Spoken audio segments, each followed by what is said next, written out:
PATx, what's going on with you, King? It's Darius Dior here, Thinking Kingdom Media. Man, I appreciate you letting me come through. Shout out to you, King. Salute. Appreciate it. Let me not say awkward. Sorry. Shout out to you, man. So this is, like I said, Thinking Kingdom Media, where we have real conversations with real people, and we share real music here. I'm pretty sure, like me, a lot of people that's probably gonna see this don't know who you are, man. So for the people that don't know you, that's never seen you before, first time seeing you on camera, right now. Yeah. Can you tell us who you are, man? So I'm PATx. I am an independent filmmaker and recording artist. I'm a professor, and I'm also the creator of Psyche. A lot of people know me as PATx. A lot of people don't know that I'm the creator of Psyche, which I kind of like because it kind of removes my face from that entity. That's me. I make cool stuff to compensate for the lack of coolness that I am, maybe, I guess. Now, I think it's a popular understanding that you're a professor and that you are a filmmaker and that you're an artist. But Psyche is was something that I've heard about you that I don't really get to hear a whole lot of insight about. I know that you don't, you're not the face of it, but can you talk about Psyche, your business, real quick? It's just so the people can know what that is. For sure. So Psyche, I like to say is kind of we use the mind and psychology, philosophy, all that good stuff as a playground for creative expression. So I guess to be kind of binary, or a production company. But we make content with artists, about artists, and for artists. So we do everything from music videos, interviews. We actually sit down with artists and talk to them about marketing, right? How to leverage digital marketing, this, that, and the third. We're getting in kind of to the workshop and educational space. And so we just kind of want to be a haven for the rebel, the weirdo, you know what I mean? The this person, that person, the outcast, you know what I mean? Because I think whenever the artist and the dreamer get together, powerful things happen, right? And so if we can create a space where all those people can come in and kind of have a discord and create together, then we're the movers and shakers of the world. So I want to have a platform that elevates those individuals. No doubt. I think I got a taste of it when you did a documentary. What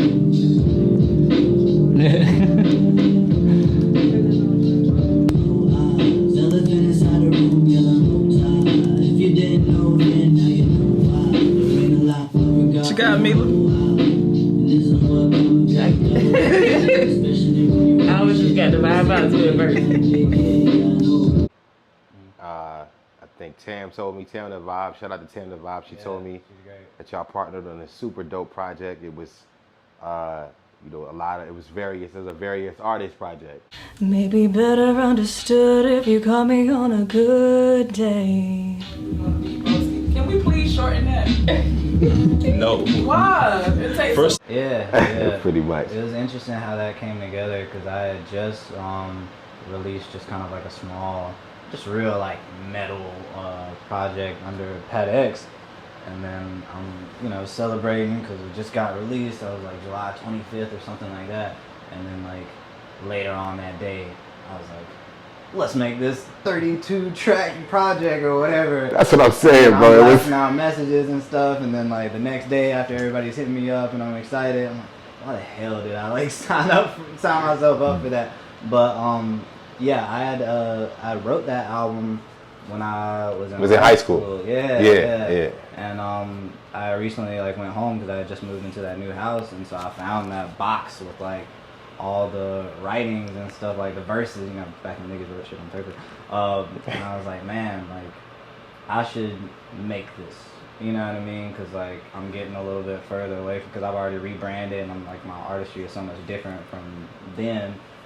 But I think that the genesis of that, I felt like a lot of other artists could kind of relate to, you know what I mean? Because a lot of us kind of came from that, being a kid, backpack rapper, let me just write some crazy bars over, you know what I mean? And we all come from like similar influences and whatnot. So what better project to come together and talk about the mutual nostalgia that we probably had when we first started music, you know what I mean? Speaking of which, you got a project that's not on streaming platforms. Can you tell me why you won't let me listen to my music on streaming platforms, bro? I think I think a lot of times, like whenever we're making music, right, we want everybody to listen to it, as many people as possible. And Right. that's great, and you should. However, we also got to find a way that rewards the people that are already here and champion us. You know what I mean? And so that was my way of kind of implementing some exclusivity to the people that do buy a ticket to come to the show or do buy merch or something like that. What can I give you that somebody else couldn't just Google and get without, you know what I mean, actually being a fan? And so yeah, I said, hey, it's still here, but you gotta opt into the email list, text list, or something. Engage in a way that's a little bit more important than just like clicking it on an ad or something like that. And they've been loving it, man. And so I'm happy that I decided to do that, and I hope that they feel valued. That you did that. Right, and that's just one of the many things that I plan on doing for the people that actually support, as like a, hey, you're different from those people that just hit follow or just did, you know what I mean, the bare minimum. So Right, and I think that's super creative. When you think about or you talk about the music scene in South Carolina or just in Columbia in general, I would like to say it's missing artists like you. oh wow, Right?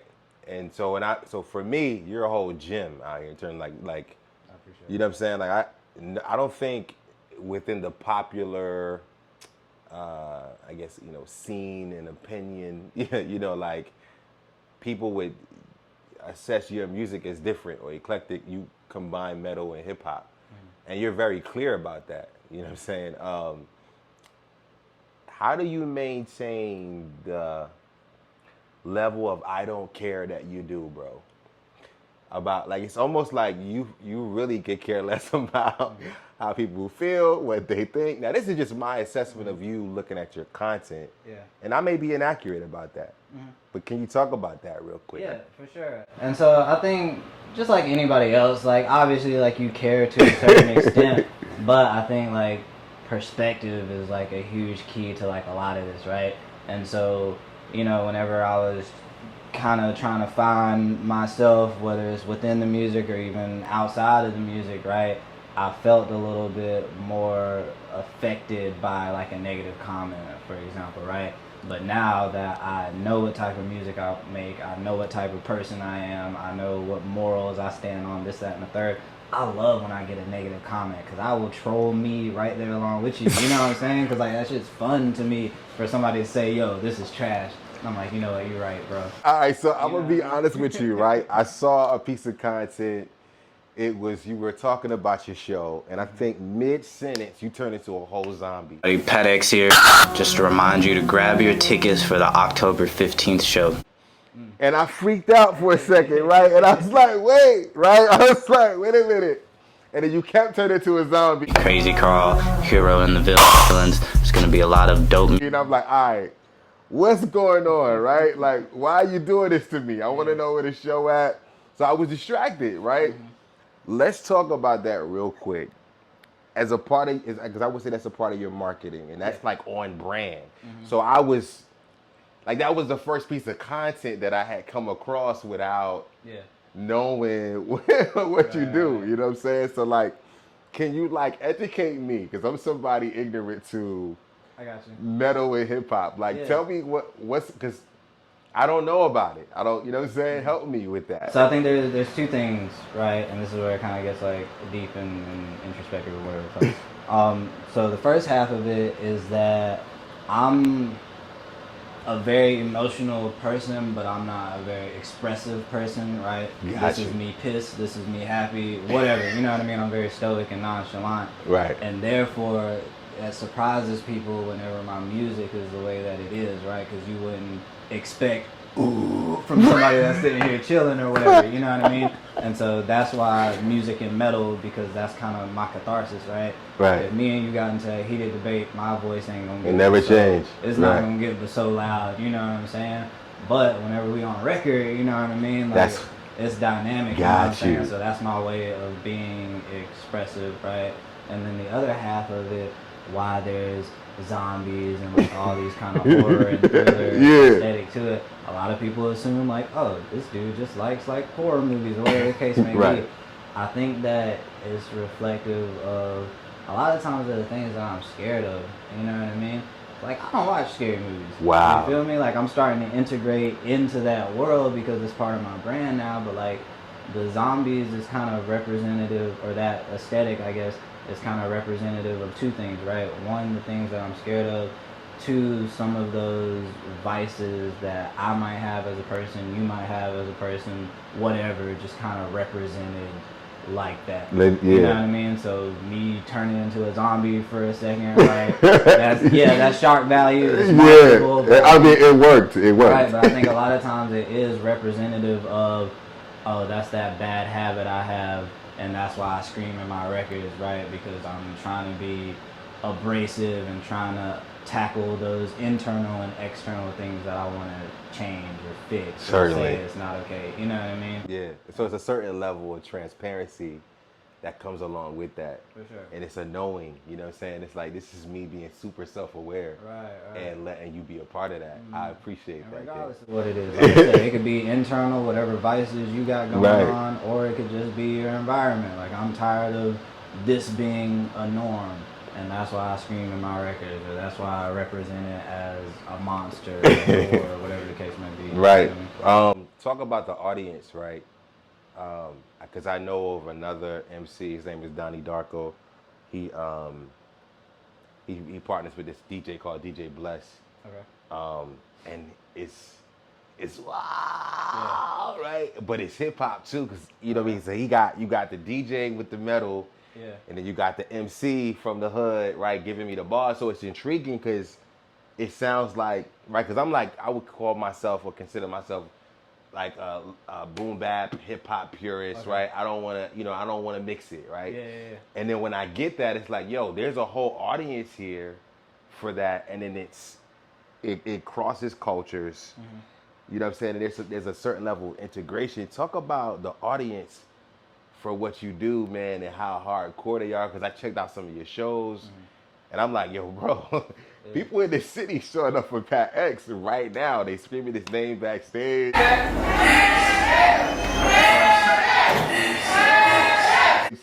It's going down, right? It's going up too. Like, talk about the audience, man, for your core audience, man, and who they are and how they show up for you, bro. Yeah, for sure. So first and foremost, like, shouts to them, you know what I mean? Because, like, you want stuff to go a certain way whenever you're on stage, but at the end of the day, like, they made that decision to show up. My name, right? Or to, you know what I mean, engage or whatever the case may be. So shouts to them.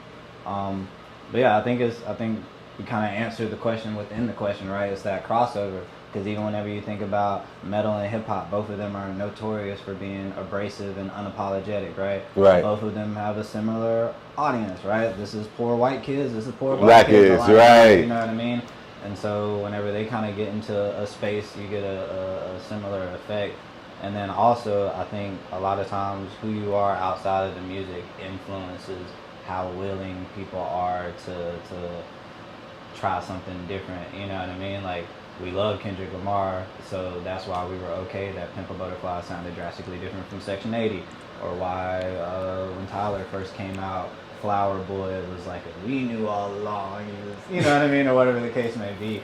And so I think whenever you're transparent and have charisma outside of the music, right, then it's like, okay, you kind of screamed a little bit on this third verse. Usually I don't really rock with that. But you sprinkled a little bit of what I'm used to on it, and so it's a little bit more digestible. And now I'm more inclined to listen to that genre outside of hip hop. You know what I mean? Yeah. And then I can't even attribute that completely to myself because a lot of my audience are super savvy into multiple genres, right? A lot of them went through that middle school emo phase and never came out of it. You know what I mean? Like, they still bump Paramore and Fall Out Boy and System of a Down and stuff like that. So I think I make the type of music that I wanted to hear, and a lot of them like that too, because once again, they were listening to Lil Wayne but also listening to My Chemical Romance or whatever the case may be. So yeah, I think my audience is very diverse and they're very open-minded about what they digest musically. Man, shout out to them, man. I'm super interested and intrigued, bro. Just following you online, I'm like, yo, there's something going on with this guy and his audience, man. So I thank you for having me come through, man. I wanted to ask you, this is just for you, and like I said, anybody that doesn't know you, have never seen you before, what you want us to do, man? What you want us to buy? Where you want us to go? You know what I'm saying? Like this, what you want us to do? I see you. I'm here. Yeah. I'm locked in. What you want, man? I want you to listen to the music and feel a way. And feel away. I don't care how that way is. You could love it, you could hate it, you know what I mean? I just want you to feel a way, and I want you to feel strongly enough to take some sort of action, you know? If you jump in that comments and put the fire emoji and hit that follow, that's dope, right? If you love it so much that you decide to buy some merch or whatever, that's dope. But if you feel so inclined to share it and talk about how much you hate it, that's something too, you know what I mean? Like, cause at the end of the day, I just want to move you so much that you do take action, right? Right. Cause that's huge. That's huge. You feel so much of a way that you take action. Yeah, I think it's social media has us in a space where it's easier to pass by. Yeah. Something that you don't like and just keep on scrolling. For sure. Then take action and make a comment. Yeah, you know what I'm saying? That's like my mad stuff, right? I felt moved enough to hit the like, to drop a comment with the fire emoji, right? I've never disliked somebody's music so much that I hit thumbs down on YouTube, right? Or I jumped in the comments and put the trash or the poop emoji, right? Yeah. I've never disliked something so much to do. You got to be a certain level of corny, though, you know. And so get somebody there. does that to me, I'm like, yo. Yeah. We here. We made it. Yo, man, that's what you want us to do, man. Before we go, what you want us to know?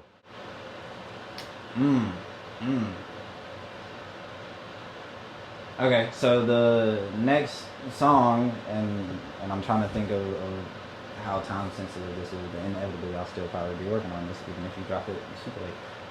The next single is That's What's Up, January 5th. I am making a short film for that song. So yeah, be on the lookout for that. Hopefully I don't have to file bankruptcy whenever it's made, but it's gonna be dope. I'm getting a lot of people involved. If you like Wipe Up, this is a step up from Wipe Up, both sonically and visually, and so I'm really trying to make this my best piece of work yet. So No doubt, man. Peace and grace is Darius to your Thinking Kingdom Media. Salute to PATx. We here. hey. I'm not gonna say I told you. Stinking. Cause I ain't tell ya. Go ahead and focus and meditate on this greatness. If you don't hear the glory, you probably still stuck in the matrix. He said this is for me. Living revelation on your playlist. Since everybody A-listed, we probably need to pray this. The kingdom is coming. Better yet, the kingdom is here and we the proof of purchase. And I'm not a part of no circus, we two different churches. Who you manifest in the earth with? Undermining our purposes for the blessings and the cursing. You know this is working.